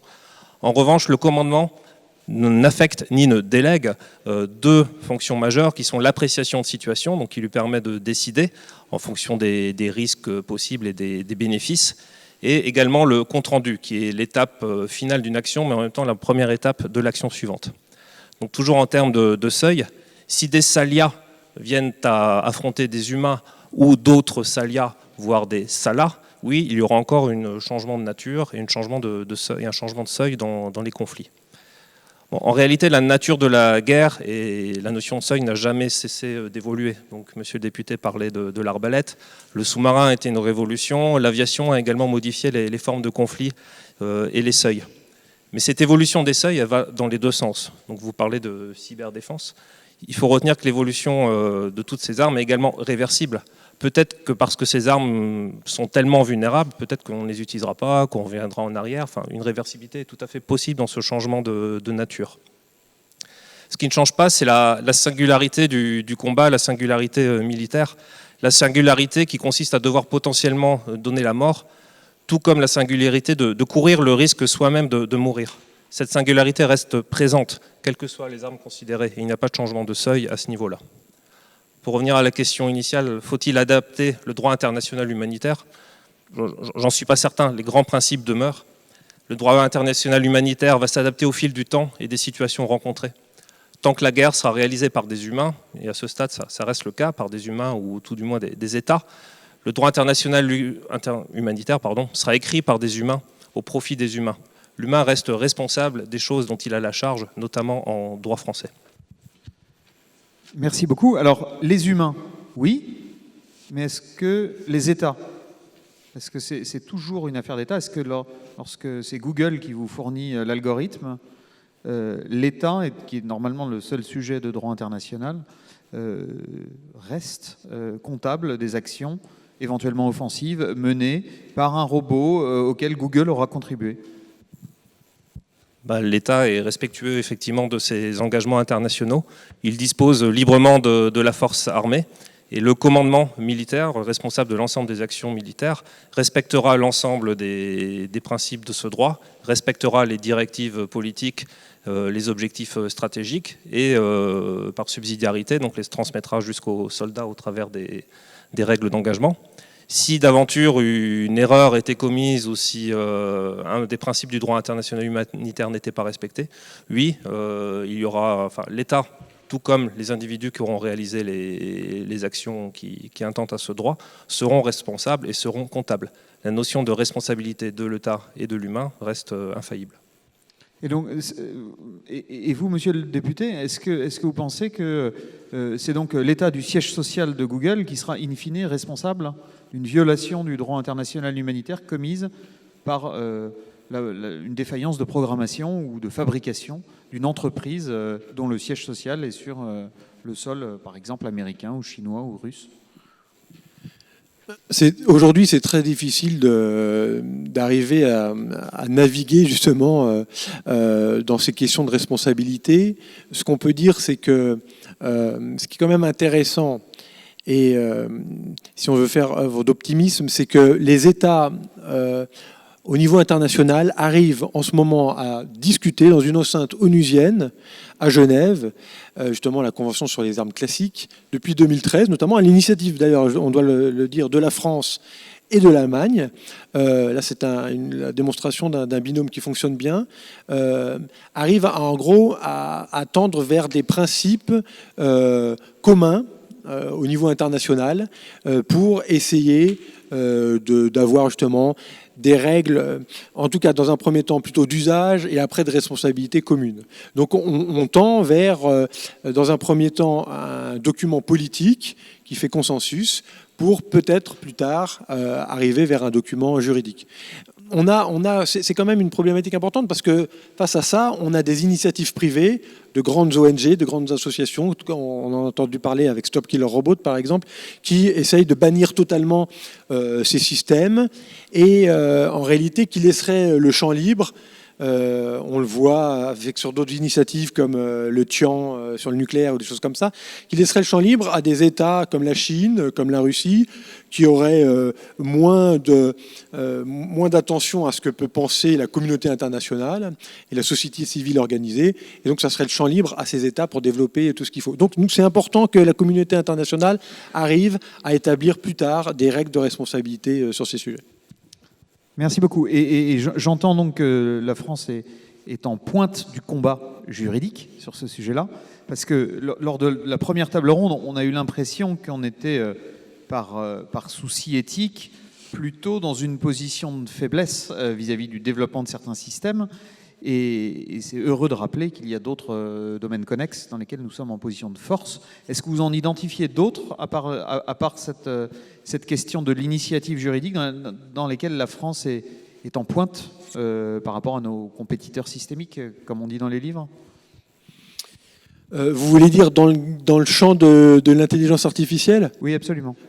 En fait, moi, ce que j'aurais tendance à identifier, c'est que les atouts de la France dans ce champ-là, ils sont notamment issus de ces grandes écoles de mathématiques. Et on a des grands mathématiciens. D'ailleurs, je vais faire la publicité d'un collègue, puisque vous savez que j'ai un collègue député, Cédric Villani, qui est Medal Fields, etc., et qui a fait un rapport sur l'intelligence artificielle de manière générale, où il met justement quatre domaines dans lesquels on doit focaliser nos efforts au niveau français. Et bien sûr, il y a la défense parmi ces 4 domaines. Mais je pense qu'effectivement, nos mathématiciens, qui seront donc à l'origine des algorithmes qui font fonctionner l'IA sont les meilleurs vecteurs pour que la France soit à la pointe de ces choses-là. J'ai eu la chance de visiter récemment une société dont certains d'entre vous ont peut-être parlé. On en a encore entendu parler dans un podcast de l'IRSEM, qui est la société EarthCube, maintenant qui s'appelle Preligens, je crois, et qui travaille dans le domaine du renseignement. Et c'est très intéressant de les écouter parce qu'ils utilisent de l'intelligence artificielle. Le commandant, justement, tout à l'heure, parlait de la manière de reconnaître des mines, etc. Et ben, eux, c'est la possibilité, sur la base d'images satellitaires, de reconnaître des chars, des tanks, mais aussi peut-être des sous-marins, etc. Et donc ça, on a vraiment aussi une excellence dans ce domaine qu'il faut absolument continuer à cultiver. Merci beaucoup. Alors, on a tous vécu ça. Il y a un problème avec l'ordinateur et on se dit mais non, l'ordinateur a quand même raison et c'est moi qui dois mal savoir m'en servir. Alors qu'en fait, parfois, il y a un bug. Comment est-ce qu'on éduque à se prémunir contre le biais de la supériorité intellectuelle de la machine ? Alors, pour la question du biais, c'est une question qui nous a régulièrement travaillé au comité d'éthique. Il y a vraiment tout le travail des ingénieurs qui est fondamental dans ce domaine. Donc les ingénieurs doivent être formés, doivent respecter tout un ensemble de réglementations, de contrôles de validation, de licéité. Et pour revenir au biais, on peut arriver d'une certaine manière à la conclusion que le biais est inévitable. Parce que si la machine est créée par l'homme, programmée par l'homme, quelque part on va retrouver à un endroit ou à un autre un biais. Bon, c'est assez paradoxal, mais ça reste une réalité. Mais ensuite, le commandement et le concepteur, donc les ingénieurs, d'une certaine manière peut-être les chercheurs, restent responsables de la conception. Ils établissent donc les systèmes, ils les fabriquent dans le respect des lois et des règlements et seront responsables au sens juridique en cas d'infraction. Donc encore une fois, chaque situation sera particulière et sera examinée par un juge. Donc la phase de conception reste évidemment essentielle. Il convient de vérifier la qualité et la conformité du système. Au sein du ministère, il y a tout un ensemble de guides sur les opérations d'armement qui cadrent tout cela. L'export est également cadré. L'Agence Innovation de Défense et la Direction Générale de l'Armement ont publié un guide sur la spécification de l'intelligence artificielle au sein des systèmes. Donc tout ce domaine est globalement cadré. Il convient également d'inclure nos ingénieurs et tous nos concepteurs dans le retour d'expérience du terrain. Les militaires vont utiliser les systèmes sur le terrain, ils vont rencontrer des situations nouvelles, au sens éthique du terme. Il convient également de faire partager ce retour d'expérience, c'est ce qu'on note dans une recommandation, aux ingénieurs pour qu'ils puissent faire évoluer le système et que ce système réponde toujours aux impératifs du terrain et aux impératifs éthiques. Commandant, excusez-moi, juste sur cette question des biais, pour un petit complément, parce que je voudrais avoir une réponse très pratique et très bas niveau, mais d'un certain côté. Mais pour vous dire, comme le colonel l'a dit, j'ai envie de dire, pour éviter les biais, il y a bien évidemment, comme la doctrine française, on garde de l'humain dans la boucle, et ça permet, d'une certaine manière aussi, d'éviter les biais. Mais de manière très prosaïque, j'ai envie de dire, comment on évite les biais ? Les biais, c'est aussi une histoire de gros sous. Quand on rajoute de l'argent, énormément d'argent dans le système d'algorithmes et d'intelligence artificielle, on évite les biais. Je vais vous donner des exemples très précis. Quand on a des problèmes de biais de reconnaissance faciale, parce qu'on n'a pas mis assez de visages asiatiques ou assez de visages africains, ben, j'ai envie de dire, vous rajoutez 1 million de visages asiatiques et 1 million de visages africains, vous réduisez les biais. Ça, c'est une question de probabilité. Mais ça coûte énormément d'argent. Et là, je m'adresse de nouveau aux jeunes dans cette salle, parce que j'ai découvert en faisant ce rapport que, vous savez, on parle des métayers de l'intelligence artificielle. Il existe des petites mains au niveau international qui vont passer leur jour, vous allez dans des usines à Madagascar, dans des usines dans des pays beaucoup moins riches que les nôtres, et vous avez des hangars remplis de gens qui, sur des photos, ont un stylo dans la main et ils ont la consigne, par exemple, d'entourer sur l'image une voiture. Et on va leur montrer 1000 photos par jour, ils vont entourer 1000 voitures par jour. Ça, c'est les métayers de l'intelligence artificielle. Et ben, c'est pour ça que je vous dis, c'est ça les biais à l'origine. Ils sont là, les biais. Si vous faites travailler 10 000 personnes au lieu de 1000, si vous faites travailler 100 000 personnes au lieu de 1000, et ben vos biais, ils sont quand même énormément réduits. Donc c'est aussi une question de gros sous. Oui, mais alors, si vous faites travailler des gens que vous ne connaissez pas ou qui n'ont pas les mêmes loyautés que vous, est-ce qu'on est toujours maître de notre intelligence artificielle? Alors, c'est pour ça que c'est très bien. En plus, on est à Brest. Moi, quand je pose exactement votre question à Preligens et à Earthscope, et ils me disent, ben, vous voyez, on fait travailler des métayers à Madagascar, parce qu'il y a aussi un coût de l'intelligence artificielle, parce que nous, on est en compétition avec des boîtes américaines, etc. Ils vont nous entourer des voitures, et ça, on en a besoin. Mais dès lors qu'il faut entourer des SNA ou des SNLE, qui sont bien évidemment à la surface de l'eau, ou alors des chars russes qui sont beaucoup plus difficiles à... Et ben ça, je sous-traite ça à des gens à Brest, dans des centres spécialisés, qui sont des militaires ou d'anciens militaires, et qui sont secret défense, et dont bien sûr on peut apporter une confiance beaucoup plus importante. Merci beaucoup. Je crois qu'on a un élève qui a une question. M'a-t-on dit? M'a dit mon intelligence artificielle. Monsieur le député, vous avez évoqué la question de la collaboration tout à l'heure entre les pays, qui semble pour le moment tendre plutôt vers une convergence. Mais face à l'innovation mondiale dans tous ces domaines-là, et qui peut amener une conception différente selon les pays, pour les systèmes d'armes futurs par exemple, comment est-ce qu'on peut envisager une modification du droit international qui amènerait, comme l'a dit le général Bantello tout à l'heure, qui irait à l'encontre du droit français, puisque le droit international est supérieur au droit français? Alors là, je vais vous faire vraiment une réponse de juriste en droit international, comme le commandant le disait, mais de manière là, bête et méchante, si on a une norme de droit international qui commence à naître et sur laquelle la France est en désaccord, eh ben, c'est un traité, par exemple, elle ne le signe pas, et ça ne peut pas être une coutume, parce qu'une coutume, ça prend des années à apparaître, et donc c'est une pratique, etc. Donc la France pourra toujours être en désaccord et sans être en contradiction avec le droit international si un traité apparaît. Je vous donne un exemple, de nouveau, sur la dissuasion nucléaire, le TIAN.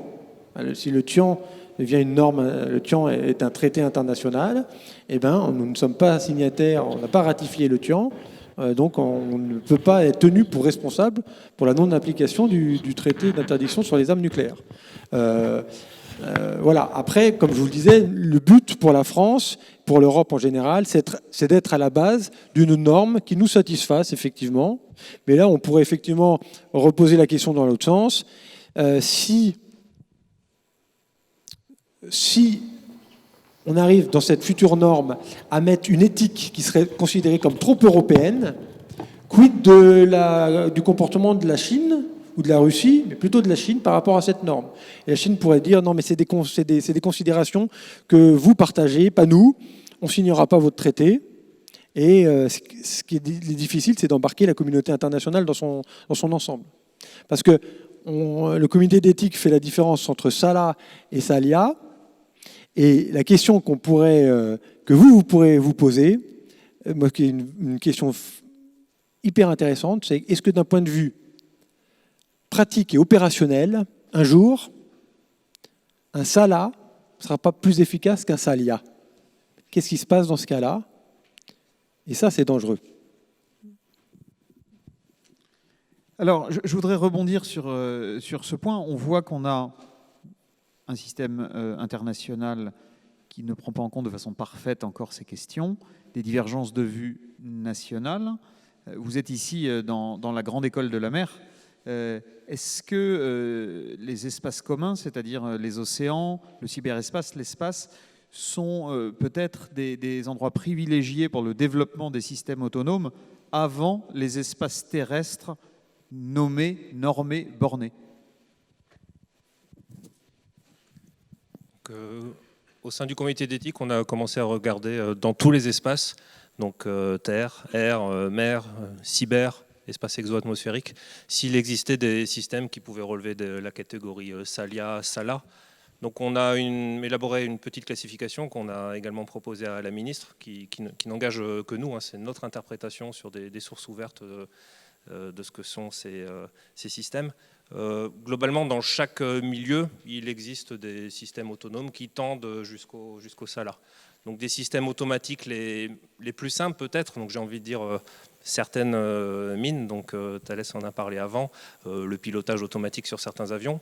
Des systèmes beaucoup plus collaboratifs, donc les Américains développent des bombes collaboratives de petit diamètre, donc les CSDB, qui permettent à 2 bombes de parler entre elles et d'éviter certains radars par exemple. Donc ça c'est un exemple pour l'espace aérien. Au niveau de l'armement terrestre, donc encore une fois, c'est une classification du comité d'éthique. Certains obus qui existent déjà, donc les obus bonus qui se séparent en 2 pour arriver sur 2 cibles à la fin, bon, je schématise très rapidement, sont déjà des SALIA très, très primaires. Dans le cyberespace, on peut évoquer une riposte automatique. Donc là, ce serait vraiment un programme qui riposterait tout à fait automatiquement et très rapidement. Donc c'est ce qu'on appelle le hackback. Donc on peut imaginer un hackback létal. Dans l'espace, la question est assez compliquée parce que la létalité se fonde souvent sur un rebond. Donc si effectivement j'attaque de façon autonome ou avec un système qui intègre de l'autonomie, une constellation satellitaire, donc par rebond, je pourrais avoir éventuellement des victimes. Et en mer également, donc la défense contre une attaque saturante où le calcul est plus puissant que le raisonnement humain dans un cadre espace-temps donné apprécié par le commandement au préalable, ce genre de systèmes-là sont également des SALIA, pourrait dériver à terme vers des SALA au fil de la recherche. À ce stade, nous n'avons pas identifié de réels SALA, pour être précis. Donc dans chaque milieu, il est possible d'avoir un différent niveau d'autonomie. Et les SALIA, nous sommes quasiment à l'entrée de domaine, si l'on peut dire. Mais c'est vrai que j'irais dans le même sens que le colonel, mais si pour les jeunes qui voudraient commencer à réfléchir à ces sujets, c'est vrai que distinguer tout à fait les environnements, air, mer, terre, et distinguer aussi, j'ai envie de dire, vous faites des colonnes, air, mer, terre, et puis au niveau des lignes, dans votre tableau, vous mettez aussi offensif et défensif. Et d'ailleurs, le commandant tout à l'heure l'a dit, d'ailleurs, si par exemple vous faites descendre votre aéronef par un système presque automatisé comme l'Iron Dome israélien, eh ben, vous ne considérez pas que vous vous êtes fait détruire par un robot. Et pourtant, c'est très automatisé. Et c'est vrai qu'en fonction des milieux et en fonction aussi de la densité humaine, eh ben, on est plus ou moins prohibitif ou on s'autorise en réalité des degrés d'autonomie plus fortes. On comprendra que pour rentrer dans Mossoul, eh ben, c'est compliqué d'intervenir avec des systèmes automatisés.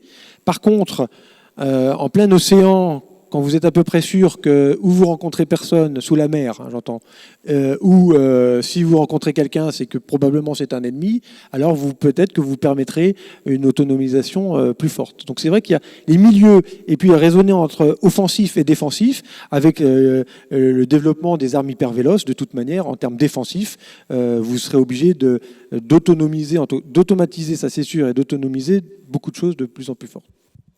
Alors je vais revenir justement, vous avez donné quelques exemples étrangers, je vais revenir aux 3 définitions de l'autonomie que vous avez données tout à l'heure. Il y en a peut-être une 4e qui est une autonomie au sens des relations internationales. Est-ce que ces divergences internationales vont amener au sein d'alliances militaires à moins d'interopérabilité que par le passé, où il va falloir regagner cette interopérabilité ? L'interopérabilité dans les armées sur les relations internationales est un sujet permanent. De toute façon, à chaque nouveau système, chaque nouvelle façon de travailler, chaque procédure, il y aura toujours une question d'interopérabilité qui va se poser. Donc ces nouveaux systèmes arrivent, ça c'est indéniable. Ils sont discutés au sein de l'ONU sur la Convention sur certaines armes classiques. Il y a des divergences entre les États. Donc il y a, comme le cite le rapport de la mission d'information parlementaire, des États qui ne fixent pas de règles particulières. Il y a des États désarmeurs. Il y a des États un petit peu au centre, France, Royaume-Uni, Japon. Donc effectivement, il y a déjà des variations. Mais j'ai envie de dire, ces variations, on les retrouve déjà dans bon nombre, dans certaines alliances, l'organisation du traité de l'Atlantique Nord. Et au sein de ces alliances, donc, vont germer différents comités d'interopérabilité desquels vont naître un certain nombre de standards. Donc effectivement, il y aura toujours des variations. Certains pays ne voudront pas aller dans certaines directions, mais c'est déjà une réalité qu'on retrouve dans une opération avec la notion de red card holder.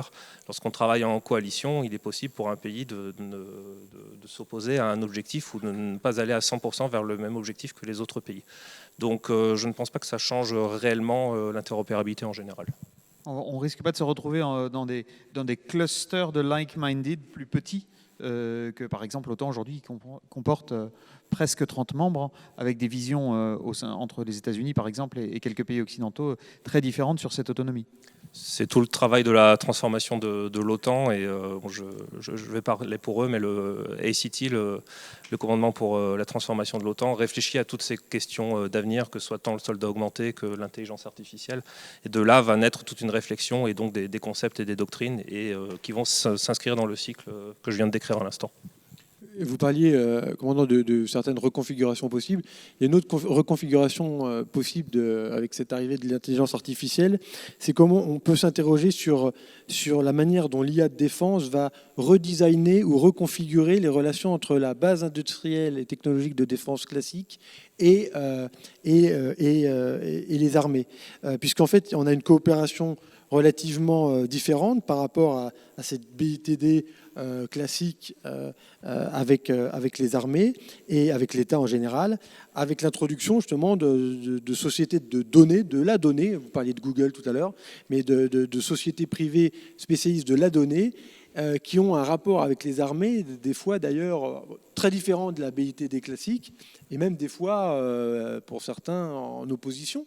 Aux États-Unis, on sait que certaines sociétés ont eu des difficultés à travailler avec la sphère de la défense. On peut voir même certains salariés de ces sociétés des fois refuser de travailler avec le monde de la défense, ce qui pose un problème. Donc on a une reconfiguration aussi, plutôt aussi dans cet aspect-là, BITD-État.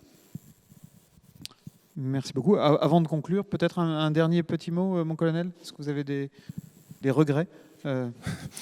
Aucun regret, je suis très content d'être pour la première fois à l'école navale de ma vie, donc j'en suis très fier.